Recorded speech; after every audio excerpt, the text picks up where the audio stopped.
शिव ने नारंगी घटा बिखेरते आकाश को देखा। मानसरोवर के ऊपर मचलते बादलों के घटते ही सूर्यास्त का संकेत हो चुका था।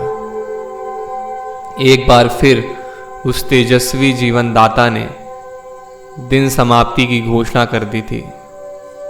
शिव ने अपने 21 सालों में कुछ ही सूर्योदय देखे थे, किंतु सूर्यास्त उसने प्रयास किया था कि वह सूर्यास्त कभी देखना ना भूले। कोई और दिन होता तो हिमालय की पृष्ठभूमि में जहां तक दृष्टि जाती वहां तक सूर्य एवं उस विस्तृत झील के इस दृश्य विस्तार को शिव ने अवश्य देखा होता, किंतु आज नहीं। वह झील के अंदर तक जाती कागार पर पालथी मारकर बैठ गया और अपने सुडौल मासल शरीर को वहां टिका लिया। झील के निर्मल जल से परिवर्तित होते चमकीले प्रकाश में उसे लगे युग युगांतर के अनेक घावों के दाग चमक उठे। यह देख शिव को अपने उन्मुक्त बालपन की याद हो आई। वह तो तभी से कई कलाओं में दक्ष हो गया था। उसने झील में पत्थर के टुकड़े फेंकने की कला में भी महारत हासिल कर ली थी। अपने कबीले में सबसे अधिक बार पत्थर उछालने का कीर्तिमान उसी के नाम था, 17 बार। कोई सामान्य दिन होता तो अपने उल्लासपूर्ण अतीत पर, जो अब वर्तमान की चिंता में वशीभूत था, शिव अवश्य मुस्कुरा उठता, किंतु आज उसके मुख पर उल्लास का कोई भाव नहीं था। वह उस क्षण का आनंद लिए बिना ही अपने गांव की ओर लौट पड़ा। गांव के मुख्य प्रवेश द्वार के पहरे पर भद्र चौकन्ना खड़ा था, किंतु उसके सहायक चौकन्ने नहीं थे। शिव ने अपनी आंखों के इशारे से भद्र को यह बताया।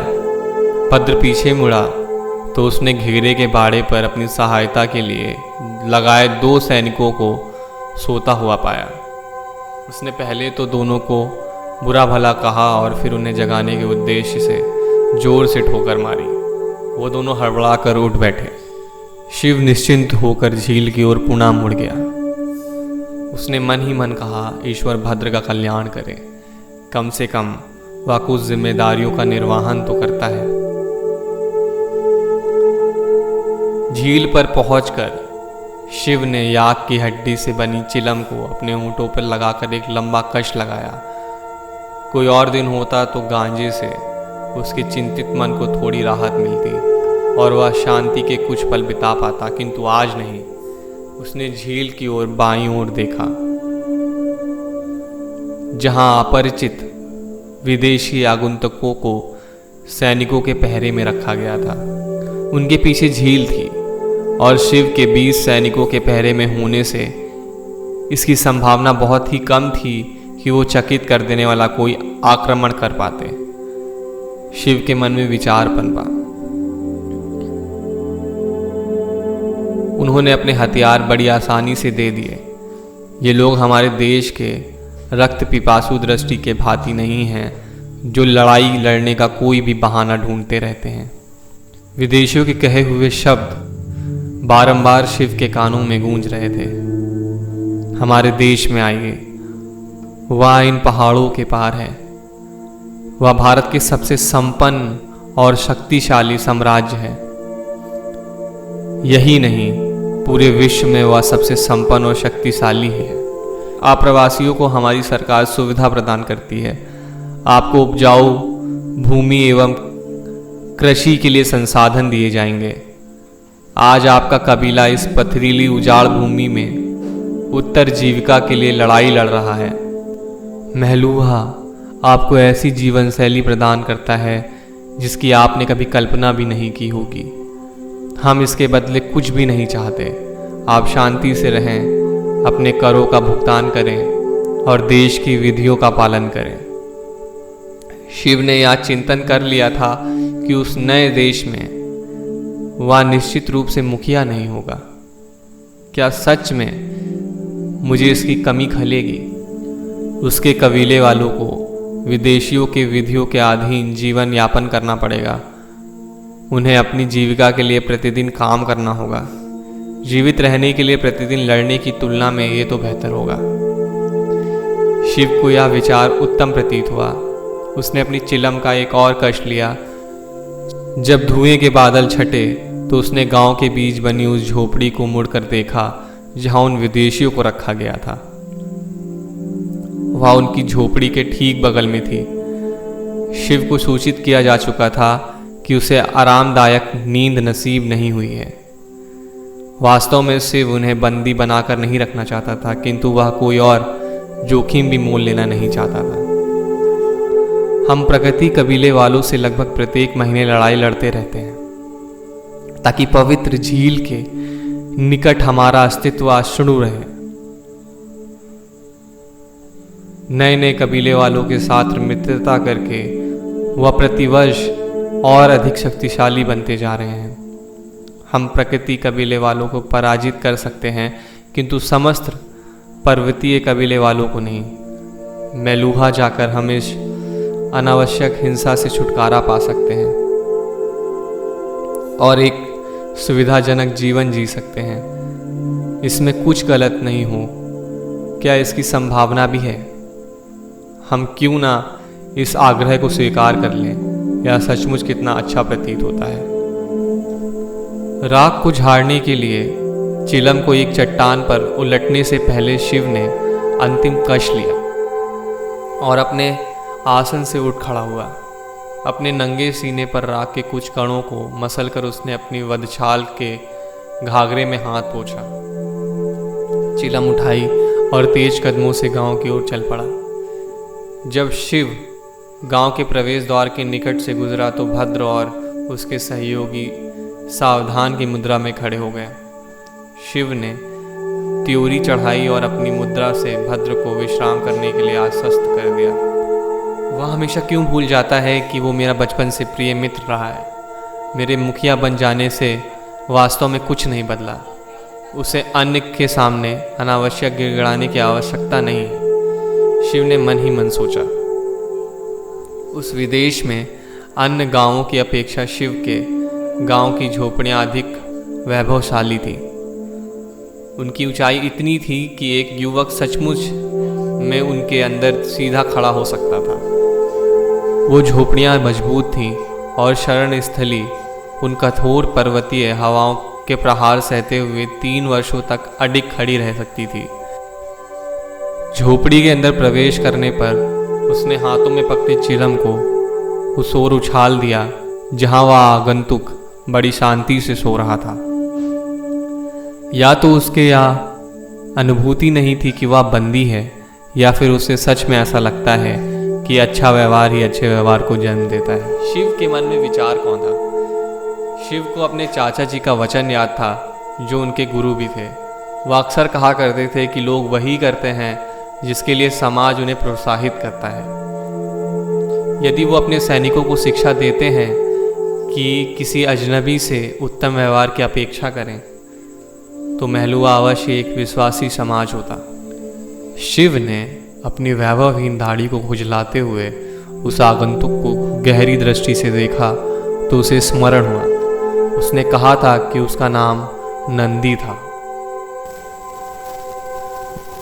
उस महलुआ वासी का भारी भरकम शरीर और विशाल लग रहा था, क्योंकि वह अपनी गहन निद्रा में भूमि पर ही पसर गया था और उसका विशालकाय पेट प्रत्येक सांस के साथ नृत्य की शैली में फूल पिचक रहा था।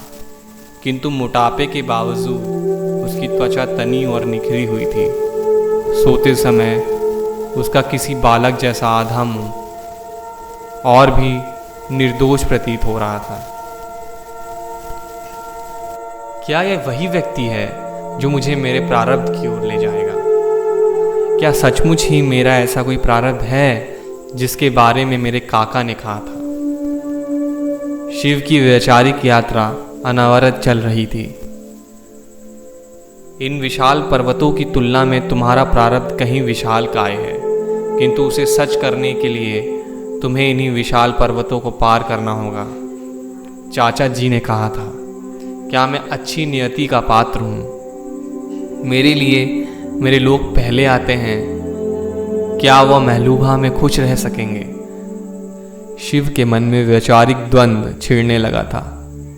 वह सोते हुए नंदी को निरंतर घूर रहा था।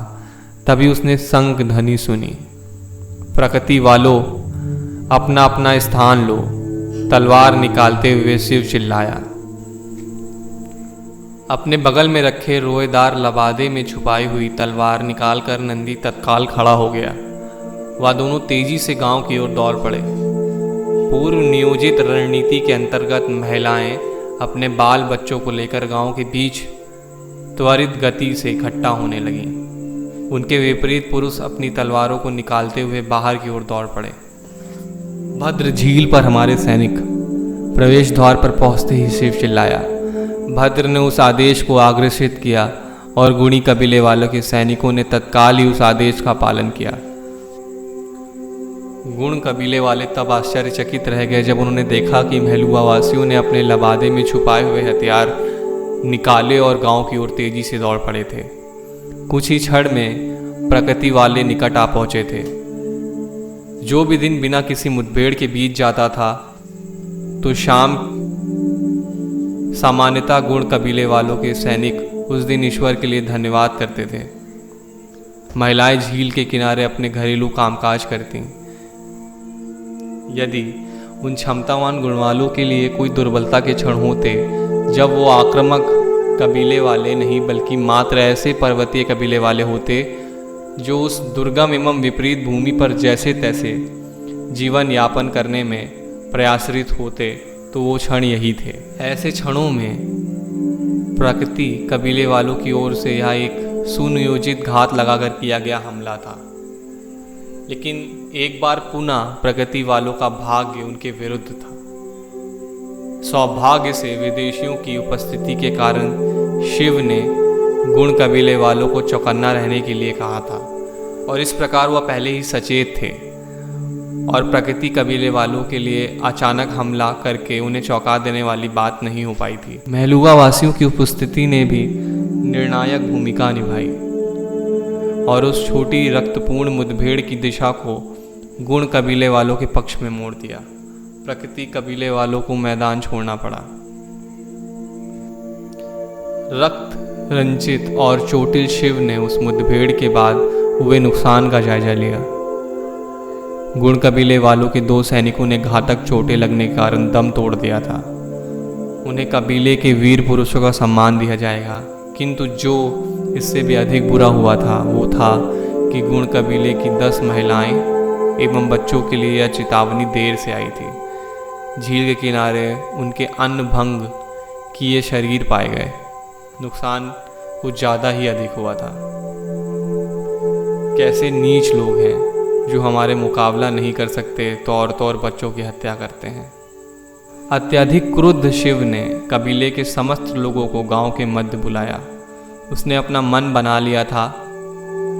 शिव ने कहा, यह भूमि बर्बर लोगों की योग्य है। हमने बिना कारण युद्ध किए हैं जिसका अंत दिखाई नहीं दे रहा है।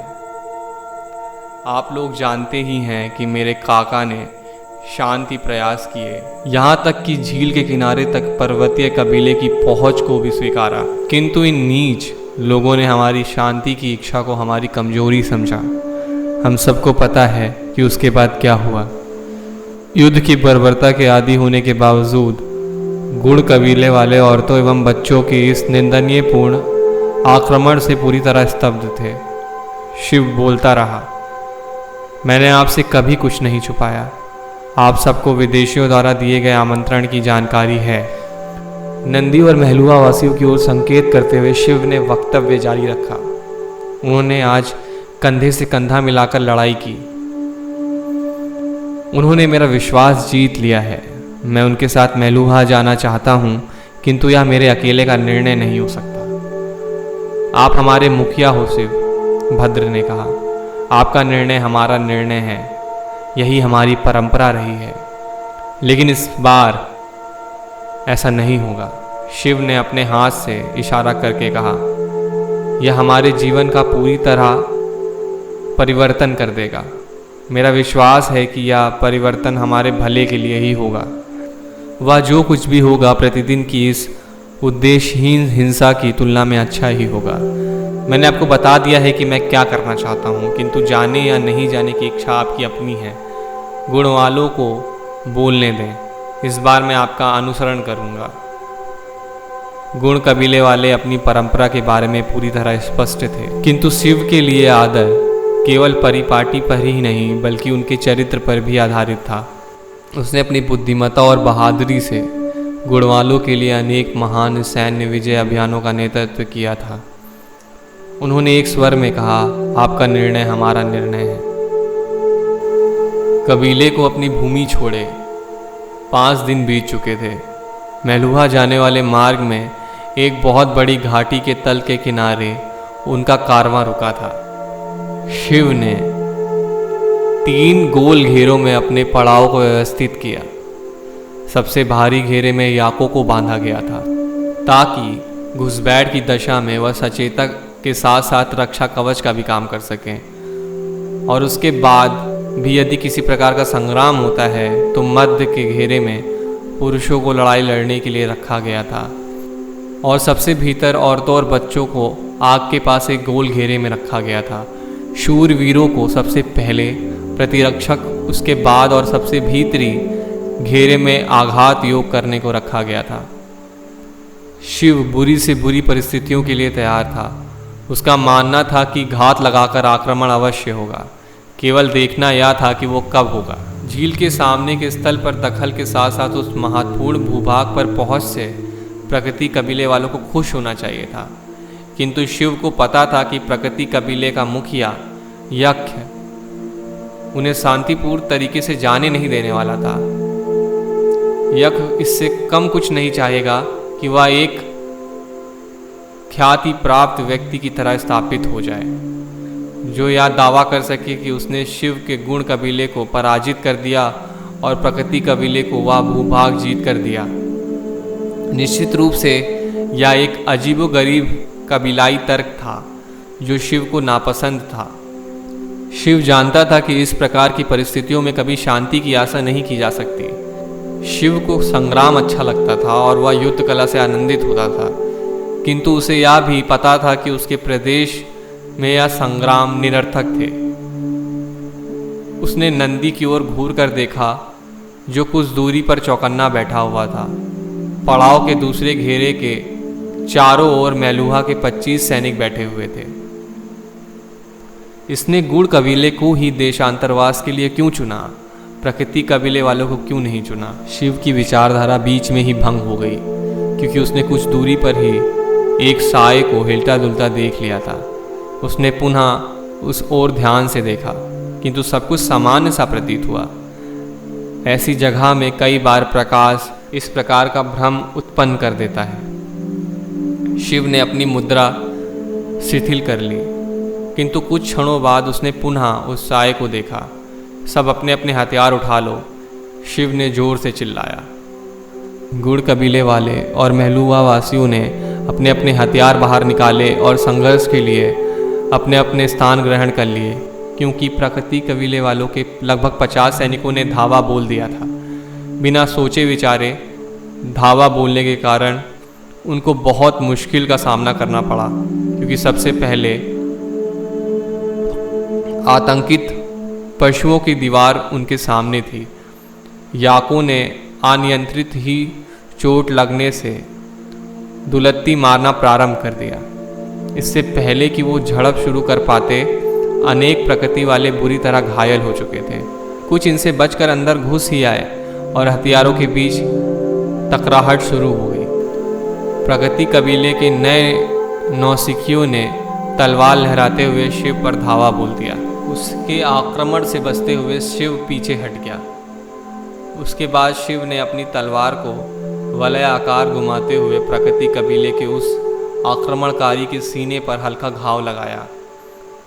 उस युवा योद्धा ने शिव को कोसा और फिर वह अपने शरीर के कुछ हिस्सों को खुला छोड़ते हुए बिना अधिक सावधानी के शिव पर झपट पड़ा। शिव को बस इतना ही अवसर चाहिए था उसने बर्बरता से शत्रु की आंख को काटते हुए अपनी तलवार उसके पेट में घुसा दी। फिर तत्काल ही उस तलवार को अंदर ही घुमाते हुए बाहर निकाल लिया और उस प्रकृति कबीले के नवयुवक को दर्दनाक मृत्यु के लिए वहीं छोड़ दिया। शिव ने पीछे पलटकर देखा तो एक प्रकृति वाला एक गुण कबीले वाले पर आक्रमण करने के लिए तत्पर था। उसने तत्काल ही ऊंची छलांग लगाई और प्रकृति वाले को तलवार के हाथ पर वार कर उसका विच्छेदन कर दिया। इसी दौरान शिव समान युद्ध कला में निपुण भद्र भी अपने दोनों हाथों में तलवार लिए दो प्रकृति वालों के साथ लड़ रहा था। उसका कुबड़ उसकी तलवारबाजी में बाधा नहीं डाल रहा था, क्योंकि वह अपना भार एक ओर से दूसरी ओर सरलता से ले जा रहा था। उसने अपनी तलवार की धार से एक प्रकृति वाले के गले की बाईं ओर वार किया। वह वहीं गिरकर तड़पने लगा। उसे धीरे धीरे मारने के लिए छोड़ भद्र ने अपने दाएं हाथ को हवा में लहराकर दूसरे सैनिक के चेहरे के बीचों बीच काटते हुए वार किया, जिसके कारण उसकी आंख बाहर निकल आई। जैसे ही वह सैनिक गिरा, भद्र ने उसने बाएं हाथ की तलवार से बड़ी निर्ममता से उस पर वार कर दिया और विवश शत्रु के दुखों का अंत कर दिया। महलुआ वासियों की ओर से संघर्ष का स्वरूप बिल्कुल ही अलग था। वे अत्यधिक दक्ष और प्रशिक्षित सैनिक थे, किंतु हिंसक कदापि नहीं थे और किसी के भी प्राण हरने से हर संभव बचा रहे थे। प्रकृति वालों के सैनिकों की कम संख्या एवं कमज़ोर नेतृत्व के कारण कुछ ही समय में उन्हें मुंह की खानी पड़ी।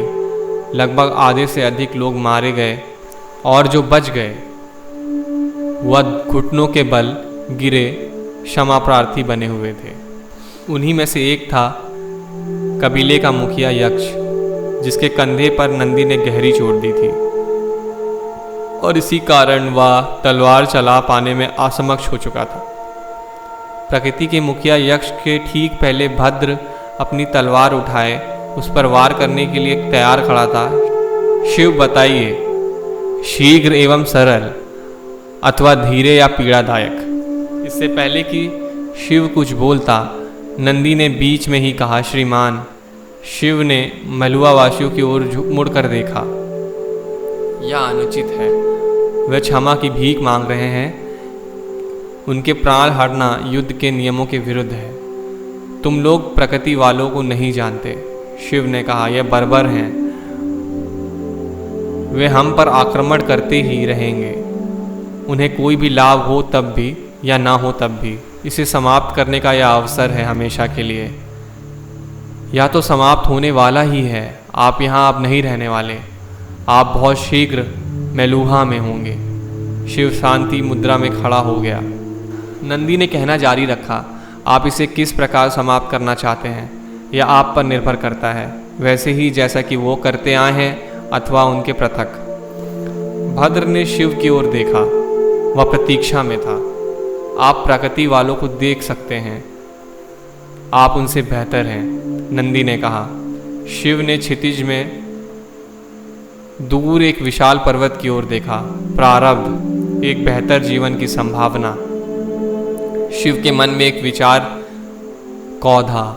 वह भद्र की ओर मुड़ा और उसने कहा, इनके हथियार ले लो, रशद आदि ले लो और इन्हें छोड़ दो।